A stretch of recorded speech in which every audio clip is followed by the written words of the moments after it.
Assalamualaikum warahmatullahi wabarakatuh.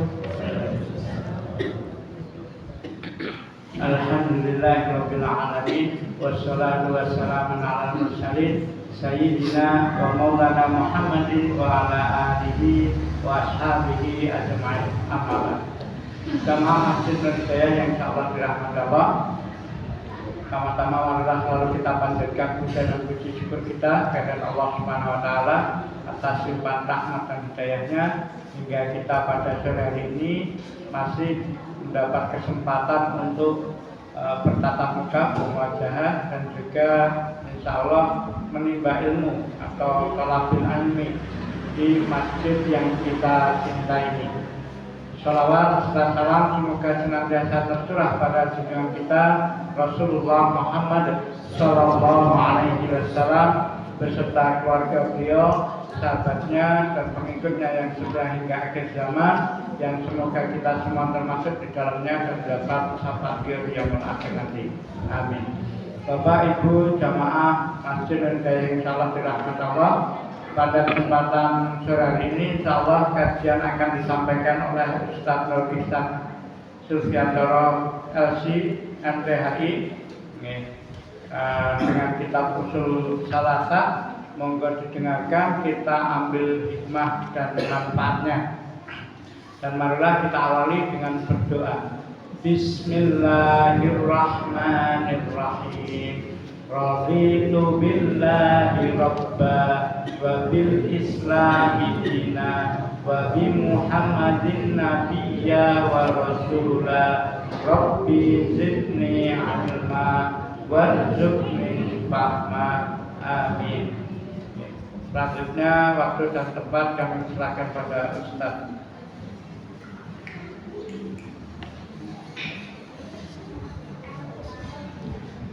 Bismillahirrahmanirrahim. Assalamualaikum warahmatullahi wabarakatuh. Alhamdulillahirabbil alamin wassalatu wassalamu ala asyrofil anbiya'i wal mursalin nabiyina Muhammadin wa ala alihi wa sahbihi ajma'in. Allahumma shrah li sadri wa yassir li amri wahlul 'uqdatam min lisani yafqahu qawli. Allahumma inna nas'aluka 'ilman nafi'an wa rizqan thayyiban wa 'amalan mutaqabbalan. Ya ayyuhalladzina amanu taqullaha haqqa tuqatih wa la tamutunna illa wa antum muslimun. Bapak Ibu dan adik-adik jamaah Masjid Nurhidayah Jembatan yang kami muliakan, alhamdulillah kita panjatkan rasa syukur kita kepada Allah karena taufik dari Allah lah kita semua bisa berkumpul. Allah meringankan hati kula dengan sami untuk bisa berkumpul di rumah Allah ini. Dan tentunya andai bukan karena taufik dari Allah, saya yakin saya dan jenengan semua akan tersibukkan dengan urusan yang lain. Betul tak? Ini alhamdulillah. Terus sehat-sehatnya manusia, sesehat-sehatnya manusia, segampang-gampangnya manusia memperoleh harta, seluang-luangnya waktu yang Allah berikan kepada kita, kalau kita tidak mendapatkan tauhid, itu kita tidak akan bisa melangkah menuju ketaatan Bapak Ibu, dan tidak akan ringan hati untuk ngaji. Oleh karena itu kita menjadikan rasa syukur dan puja-puji kita kepada Allah karena memberi kemudahan, meringankan hati kita bersama untuk bisa ngaji. Dan Rasulullah SAW bersabda, man yuridillahu bihi khairan yufaqihu fiddin. Barang siapa yang Allah kehendaki kebaikan pada dirinya, maka Allah akan menjadikan dirinya paham tentang agama ini. Bapak Ibu sekalian, pada kesempatan yang lalu kita ingat kembali tentang prinsip hidup kita, bahwasanya kita itu bukan ada dengan sendirinya. Kita bukan ada tanpa pencipta. Kita semua ini ada karena ada zat yang menciptakan kita, yaitu sinten Bu? Allah Subhanahu wa taala. Kemudian Allah memberikan nikmat yang banyak, memberi rizki, memberi kesehatan, waktu luang, dan itu semua merupakan ujian bagi kita. Kemudian Allah juga mengutus Rasul. Siapa di antara kita yang beriman dan kufur? Barang siapa yang beriman maka apa? Maka baginya surga. Namun barang siapa yang mengingkari petunjuk Nabi Shallallahu Alaihi Wasallam maka baginya neraka. Dan manusia berbeda-beda Bapak Ibu dalam menerima hidayah itu berbeda-beda. Kalau ini kan Masjid Nur Hidayah. Kenapa nih Pak? Bu atasipun cahaya petunjuk. Mugi-mugi betul-betul bisa menjadi sumber hidayah bagi keluar dan jenengan sami masyarakat Jogja ini. Manusia berbeda-beda Bapak Ibu dalam menerima hidayah sesuai dengan kondisi hati masing-masing. Kalau di dalam hadis Nabi disebutkan kondisi manusia di dalam menerima hidayah atau ilmu yang dibawa oleh Rasulullah itu perumpamaannya seperti tanah. Tanah ada 3 macam. Tanah yang baik, tanah yang tandus, tanah yang dia tidak bisa. Tanah yang baik itu tanah yang dia bisa menyerap air dan menumbuhkan tanaman.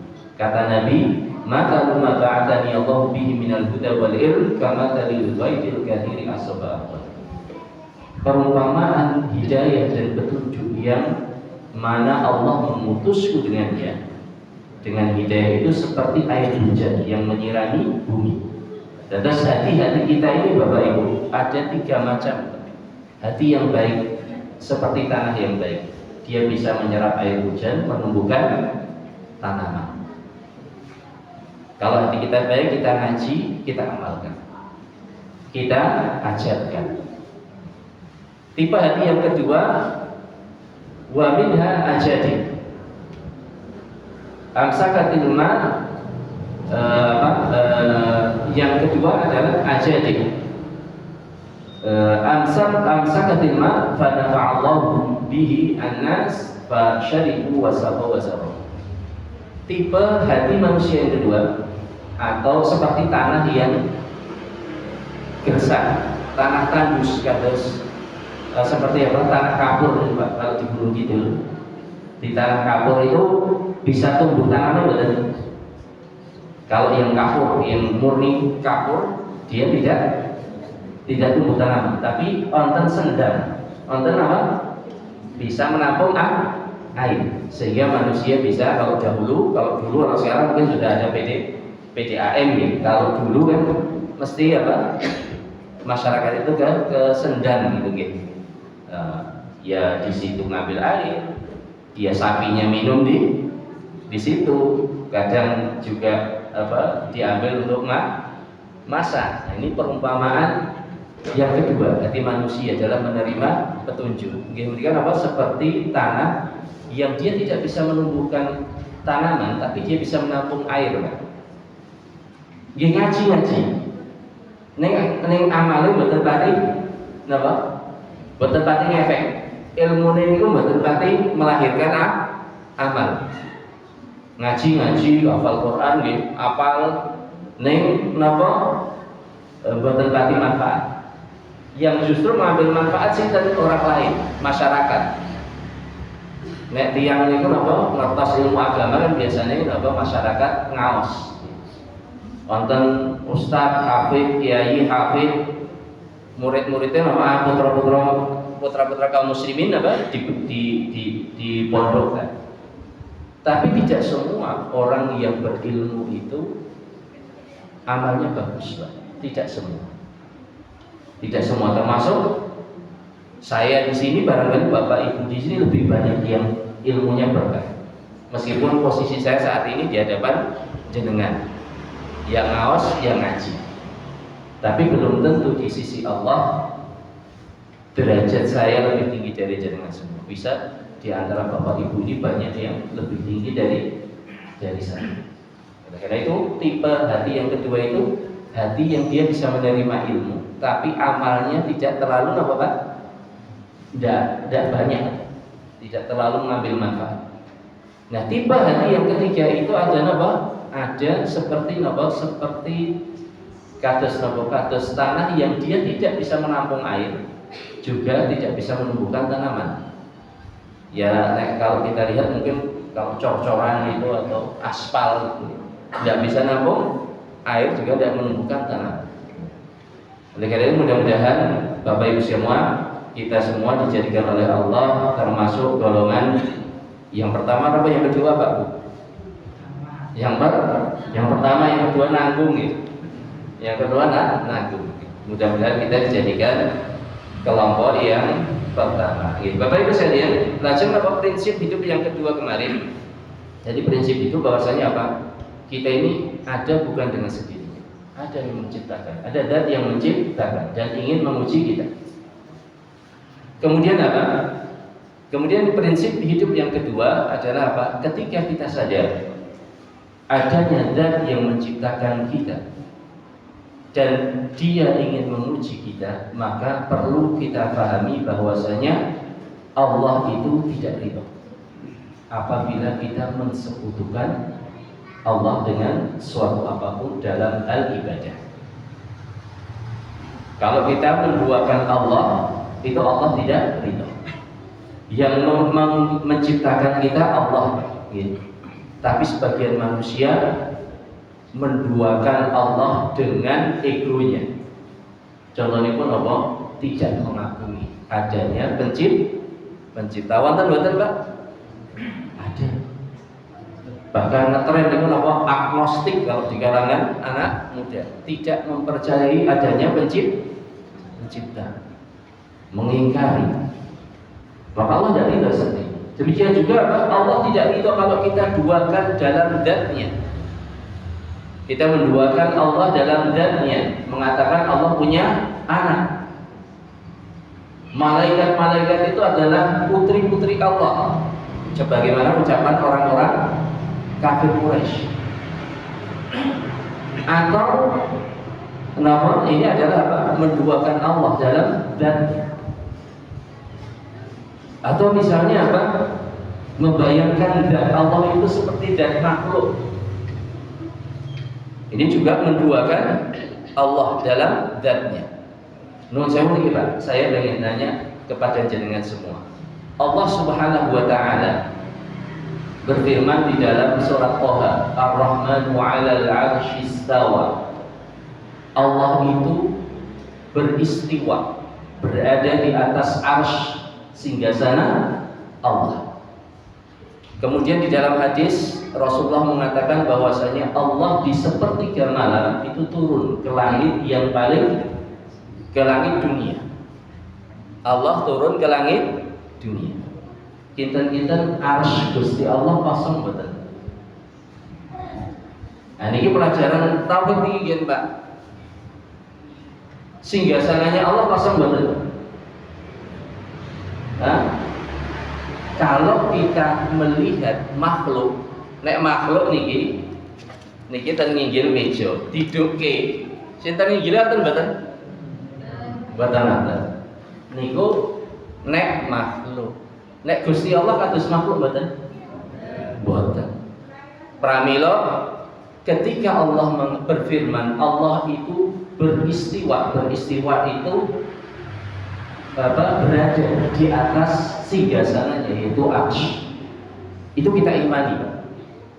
Allah tidak butuh arsy. Allah tidak butuh makhluk. Kita yang butuh kepada Allah. Makanya ketika Allah berada di atas singgasananya, bukan berarti Allah butuh kepada arsy. Arsy lah yang butuh kepada Allah. Singgasana Allah lah yang butuh kepada Allah. Allah tidak butuh kepada makhluknya. Nah, sebagian kaum muslimin membayangkan Allah itu seperti makhluk, sehingga ketika mendengar hadis Nabi tadi bahwasanya di sepertiga malam itu Allah turun ke langit dunia, ke langit yang terdekat, kemudian berfirman, siapa yang meminta pasti akan aku beri, siapa yang yang mohon ampunan pasti aku ampuni. Sebagian orang tidak mengimani itu, Pak. Tidak mengimani kalau Allah itu turun. Jadi ini Pelajaran penting Pak, bahwasanya nopo zat Allah itu tidak sama dengan zat makhluk. Oleh karena itu kalau Allah mengatakan Allah ada di atas singgasananya, maka kita imani Pak. Bagaimana caranya? Itu di luar kemampuan kita. Kita tidak bisa membayangkan itu. Semua yang kita bayangkan itu makhluk. Ketika Allah mengatakan, ketika Rasulullah mengatakan Allah turun ke langit dunia di sepertiga malam yang terakhir dan mengatakan siapa yang beristighfar pasti aku ampuni, siapa yang berdoa pasti aku beri. Itu juga kita imani. Loh kan kalau logika kalau Allah turun ke langit dunia berarti arsy kosong dong. Itu kalau makhluk. Yang kita bayangkan sinten Pak?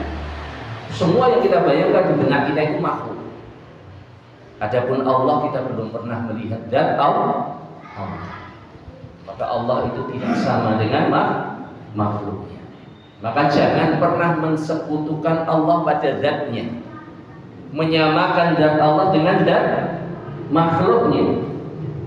Mengira kalau Allah turun ke langit dunia berarti harusnya kosong.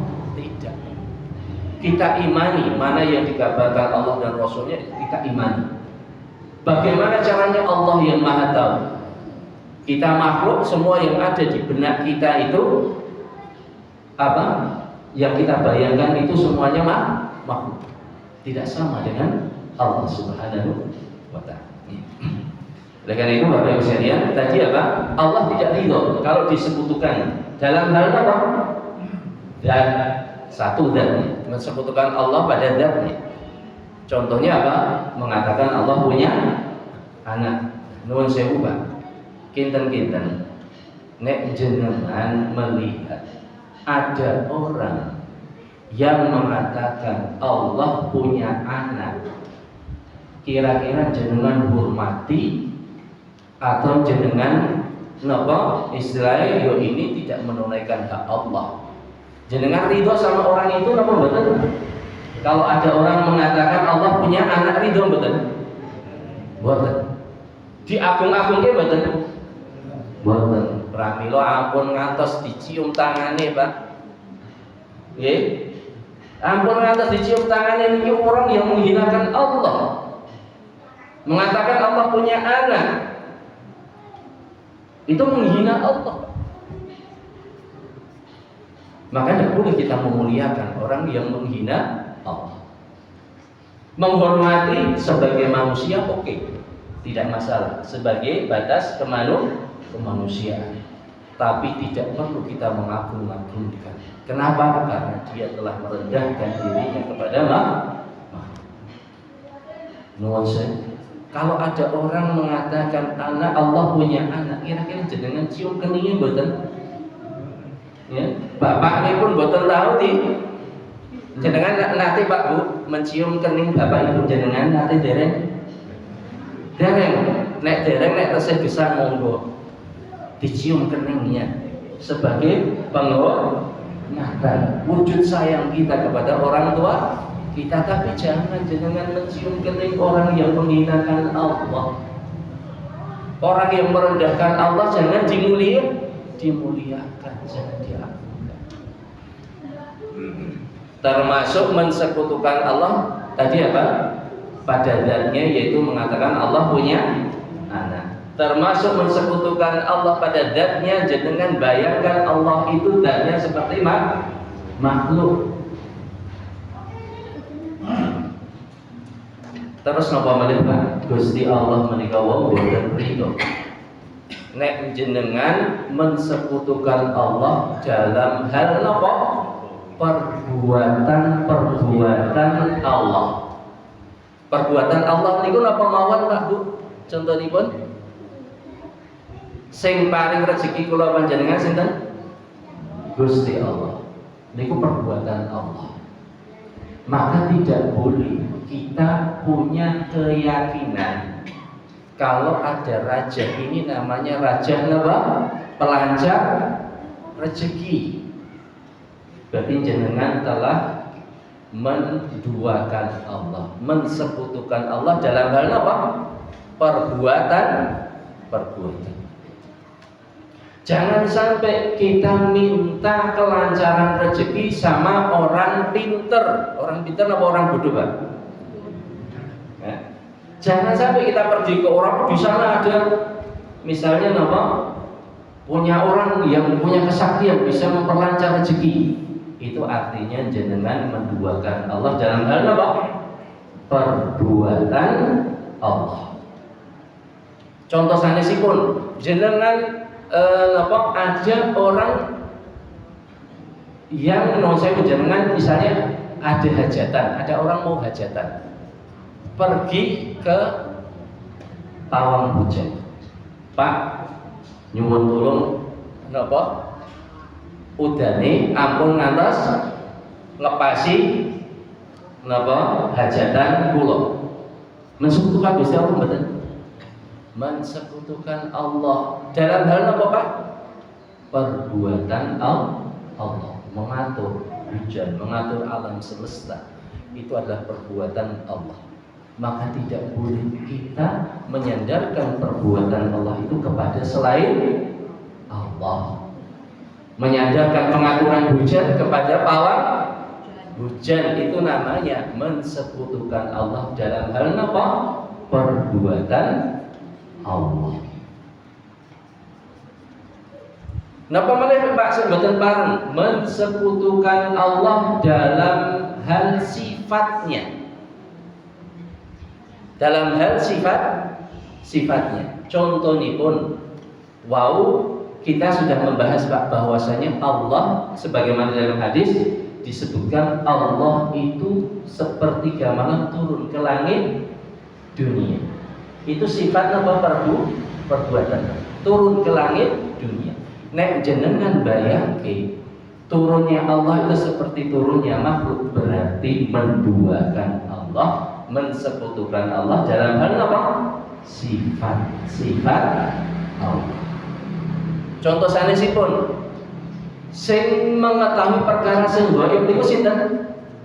Gusti Allah. Yang mengetahui perkara yang gaib itu hanya Allah. Kemudian kita pergi ke orang bertanya tentang perkara-perkara yang gaib. Berarti kita telah mensekutukan Allah dalam hal apa? Sifat-sifat Allah. Mensekutukan Allah dalam sifat-sifat Allah. Kenapa? Karena yang mengetahui perkara yang gaib itu hanya Allah. Kemudian sifat ini kita berikan kepada orang atau kepada makhluk. Maka itu mensekutukan Allah dalam sifat. Nah, engkang yang sering manusia itu tergelincir, Bapak Ibu, yang juga sering, dan itu merupakan tugas para nabi dan rasul, yaitu mensekutukan Allah dengan perbuatan kita. Mensekutukan Allah dengan perbuatan makhluk. Perbuatan dalam hal apa? Dalam hal pengagungan dan kecintaan. Rasa cinta. Pengagungan dan rasa cinta yang disebut apa? Ibadah. Tentu semua bentuk ibadah menikah apa? Mencakup dua unsur ini. Unsur pengagungan, mengagungkan. Yang kedua apa? Dilaksanakan dengan kecintaan, dengan keridhaan. Pramila nuwun sewu. Rukuk ibadah napa mboten, Pak Bu? Ibadah napa sanes ibadah? Ibadah. Kenapa? Karena kita mengagungkan Allah dengan menundukkan badan kita. Sujud ibadah apa mboten ibadah? Sanes ibadah? Ibadah. Kenapa? Karena kita mengagungkan Allah dengan meletakkan wajah kita di tanah, dan kita melakukan itu dengan ridho, dengan kecintaan. Menyembelih, Pak, ibadah apa sanes ibadah? Ibadah. Oleh karena itu setan itu pengen agar manusia menyembelih untuk dirinya, bukan untuk Allah. Makanya biasanya kalau ada orang punya proyek-proyek besar, pasti apa Pak? Kalau mengambil dukun, pasti dia akan mempersyaratkan apa? Adanya hewan atau makhluk yang disembelih, entah itu sapi, entah itu kerbau, sebagai bentuk pengagungan kepada selain Allah. Oleh karena itu apa? Menyembelih itu adalah ibadah. Tidak boleh kita menyembelih untuk selain Allah. Baik itu kerbau, baik itu sapi, baik itu kambing, ataupun lalat. Lalat ditangkap, dasnya dipotel. Ganti apa? Ganti nyebut misalnya apa? Jenenge napa? Sinten? Sing jenenge non saya mriki napa? Nyi Blorong misalnya. Bentuk mengagungkan sinten selain Allah dengan membunuh makhluk, meskipun itu makhluk adalah makhluk yang kecil, yang remeh, itu kesyirikan. Itu bentuk menduakan, mensekutukan Allah. Oleh karena itu tidak boleh Pak, meskipun nyamuk ya Pak, nyamuk jenengan iki tak ceplek ning nyebutnya sinten namanya selain Allah. Ini syirik. Sama dengan jenengan nyembelih sapi, nyembelih onta. Hukumnya sama. Jenengan korban nyamuk, korban lalat, sama korban onta, kalau diperuntukkan selain Allah itu hukumnya sama. Lah nyamuk guna gini apa? Pak Ustaz, buatan nonton haji nih kan, unta kan dagingnya kakak. Buatan apa? Buatan nonton beda. Mata ini ngapa membunuh nyamuk untuk selain Allah dan nyembelih onta untuk selain Allah itu hukumnya sama, dosa besar, kesyirikan, mengeluarkan kita dari Islam. Oleh karena itu Bapak Ibu sekalian, penting sekali kita mengenal bentuk-bentuk mensekutukan Allah, karena Allah tidak ridho. Sudah Mas. Wah, tinggal 8 menit lagi. Ini saya belum masuk ke yang baru ini. Terus kenapa? Termasuk apa? Berdoa, Pak. Jenengan kalau berdoa ada rasa mengagungkan mboten? Ada rasa mengagungkan kepada yang kita mintai mboten? Kepada Allah. Kita berdoa sampai menangis, sampai penuh dengan apa? Pasrah. Itu adalah bentuk pengagungan. Oleh karena itu tidak boleh kita kok berdoa kepada selain Allah. Pertama, karena yang memberi rezeki itu satu hanya Allah. Yang kedua, ketika kita berdoa kepada Allah, kepada selain Allah, kita mensekutukan Allah dengan perbuatan kita. Perbuatan memohon, perbuatan meminta rezeki kepada selain Allah. Kemudian Bapak Ibu sekalian, jelas kenapa Bapak? Allah itu tidak, Allah yang menciptakan kita, dan Allah tidak ridho kalau Allah diduakan. Menduakan Allah tadi dalam hal apa mawon Bapak Ibu jadi ingkang setunggal apa? Dalam zatnya. Yang kedua, mensekutukan Allah dalam hal perbuatannya. Mensekutukan Allah dalam hal sifat-sifatnya. Mensekutukan Allah dalam hal paling sekawan perbuatan kita, penghambaan diri kita, pengagungan kita dan kecintaan kita, ibadah. Mensekutukan Allah dalam hal ibadah, dan unsur utama ibadah itu satu pengagungan, yang kedua rasa cinta.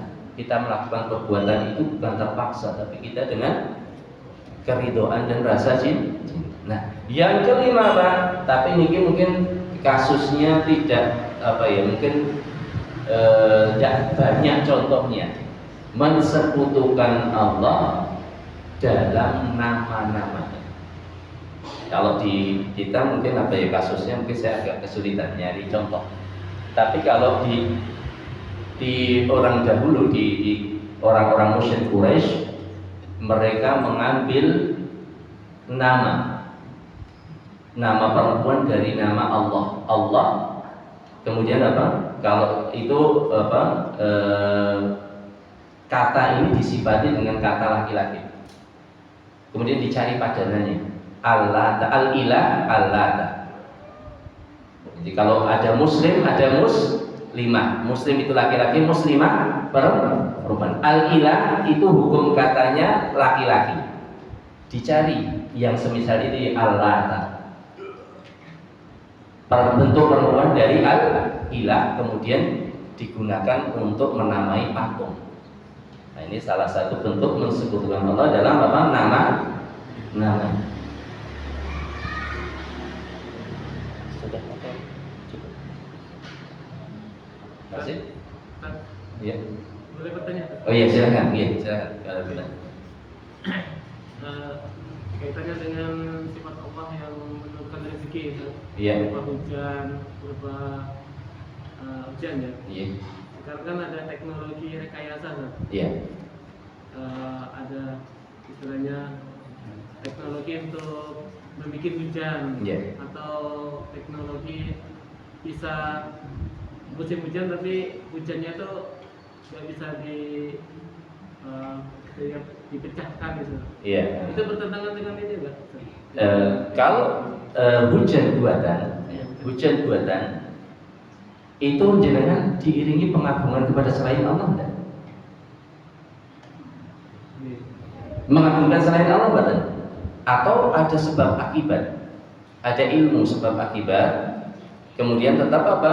Meyakini bahwasanya pengaturan alam semesta ini adalah di tangan Allah. Tapi ada yang memang sebab akibat yang bisa dipelajari, dilakukan oleh manusia secara teknologi. Maka itu tidak diiringi dengan apa? Pengagungan kepada Allah. Tidak diiringi dengan mungkin apa? Mahabbah. Oleh karena itu apa? Ibadah itu ada dua unsur, Pak. Unsur pengagungan dan unsur mahabbah, rasa cinta. Ketika jenengan ada teknologi menurunkan hujan, di situ ada pengagungan kepada teknologinya, betul? Wow, teknologinya hebat, kita tidak butuh sama Tuhan. Syirik, betul? Syirik. Tapi kalau ini adalah teknologi, satu apa? Ilmu Allah yang kita ungkapkan, bisa kita pelajari. Ilmu Allah yang kemudian bisa diungkapkan, sehingga pengagungan kepada siapa, Pak? Tetap kepada Allah.